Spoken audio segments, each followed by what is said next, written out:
everyone, and welcome to this week's edition of Labor Live at 12:05. My name is Alex Jorgensen, and I'm the Communications Director here at the Alaska AFL-CIO. Today, we have a great episode. But before we get into today's episode, I do have a question for our viewers at home. Have you ever been to a hospital? Answer is likely yes. And if you've been to a hospital, you've interacted with really the lifeblood of our modern healthcare system, and that is nurses. And on today's episode, we are lucky to be speaking with a nurse from Providence Alaska Medical Center, and she is also a grievance officer for Nurses Local 1953. So we are very excited to have Marina Banks. Marina, welcome to the program. Hi, thanks. Glad to be here. Yeah, so I know, over the last few years, it really seems like healthcare corporations like Providence Alaska Medical Center, they've really been trying to kind of extract every dollar out of the healthcare system in terms of profits. And that has led to a lot of changes for nursing staff. So what have you kind of noticed over the last couple of years as a nurse? Well, the last couple of years, it's been crazy. Providence has reduced staffing at the facility and have added more to our plate due to the reduce in staff. And of course, our 12-hour shifts don't change. We don't get more time to do the more things that they've added on to the tasks that we already need to do. And it's unsafe. It's unsafe for everybody involved. And importantly, it's unsafe for our patients because that means less quality care that we can provide, less time explaining things to our patients and the family members at the bedside. And it's just like it just doesn't feel good to provide the quality of care that we want to provide, but we're unable to. Our hands are completely tied. And so it's just a sad thing. That's awful. And I think a lot of us are very familiar with, our employers asking us to do more and more. I mean, that's kind of a common experience, but in your case, you don't get more time to care for patients. So like in my case, if I have to do more, I may forget to do a social media post, but in your case, I mean, you're caring for people. They're, I guess their lives, are kind of on the line. So it's really impacting the quality of care that patients are getting at the hospital. Is that right? Yep, that's exactly it. Wow.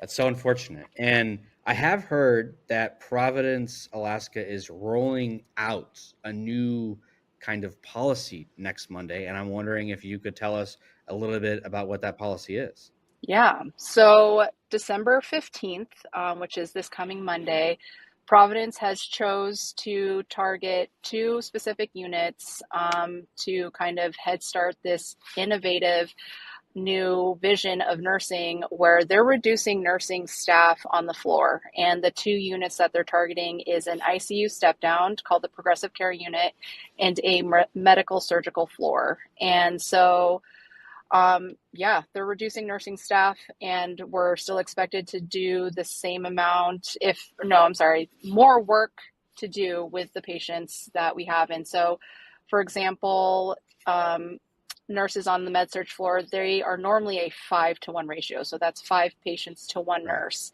Now they're expected to take 6 patients. And on the ICU step down where the patients are pretty sick, they're not sick enough to be in the ICU, but they're not well enough to be on a medical floor. They are normally at a 4-to-1 ratio. Now they're expected to take 5. And it's insane. Wow, that's wild. So to maybe for the viewers at home, it kind of sounds like I guess on average, right?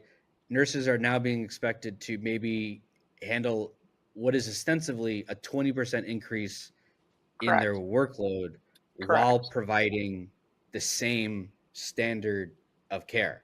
And in my mind, that just doesn't seem possible to give the same quality of care you're giving now with more patients. Correct. That it's just unsafe all around. That's putting us at risk for our licenses. That puts the patients at risk. It's like our Mhm. job where we should be able to listen to our patients and recognize when there are medical changes happening. We don't have time to do that anymore. I still have meds to pass. I have tasks to do.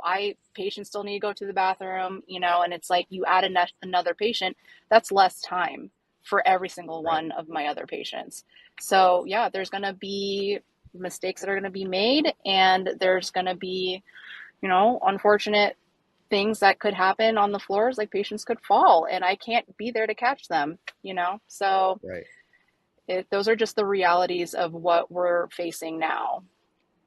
Right. That is just wild. And I really appreciate how you framed that as a choice, that this is like Providence doesn't have to raise staffing ratios. I believe have, been historically one of the most profitable hospitals in the kind of Providence chain of hospitals across the lower 48. So, but they're choosing to have less nurses on staff, Right. not for patient care, but really for their bottom line. Absolutely. And Wow. because of these changes, we had a reduction of staff because when they were introducing this or announcing that they were going to do this, we had experienced nurses leave because they know what those realities are and they're not good things. And so, Right. it's like we lost experienced nurses and they got replaced with brand new grads who, don't know what they're going to expect. And so it's scary. Wow. Yeah. So no matter how you slice it, this is a horrible decision by It Providence. is. But how are nurses responding to this announcement and change? So coming Monday, so for that rollout, December 15th at 11:30 a.m. on the northwest corner of Providence Drive and Alumna Drive, which also there's free parking at the UAA library and the central garage. Woo! Alaska nurses across the city and are welcome to join us to stand up against reduction in nurse staffing at Providence Alaska Medical Center. We're inviting nurses from Alaska Regional, AMC, Matsu Regional, because Providence forcing nurses to take on more patients, it doesn't stop at Providence. This could go to AMC, this could go to Alaska Regional, it could go across all healthcare facilities in the state, and it's just not okay. And so we are just fighting together. We need to band together because we're only good in numbers, right? And so we need to stand up against this because this is something that could be this is a threat to our community, and we can't allow this to happen. Absolutely. And I appreciate that you're framing this as a community issue, right? And Yeah. that's what labor unions do, is they band together, workers band together to protect other workers. But really, this isn't just about nurses. All of us have either been to a hospital, know someone that's currently maybe in a hospital, or will end up in a hospital for some reason in the future. So it's Absolutely. important that we have the highest quality of care being provided by nurses, and increasing those ratios does not help. So I highly encourage, if even if you're not a nurse, please show up 11:30. I'll put the flyer up again. We need as many people, as many human beings as possible that care about our community and that care about our nurses to show up at 11:30 a.m. outside Providence, because Providence needs to know that our community does not deem this kind of progression towards increasing staff ratios as acceptable. Absolutely. Well, Rena, I want to thank you so much for taking time to be on our program.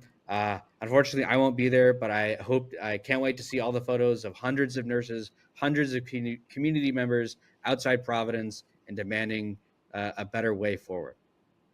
Thanks, Alex. Well, folks, that is it for today's episode of Labor Live at 12:05. Tune in as we continue to cover important topics regarding labor in our communities. Have a great weekend, and make sure to join the rally Monday, 11:30 a.m.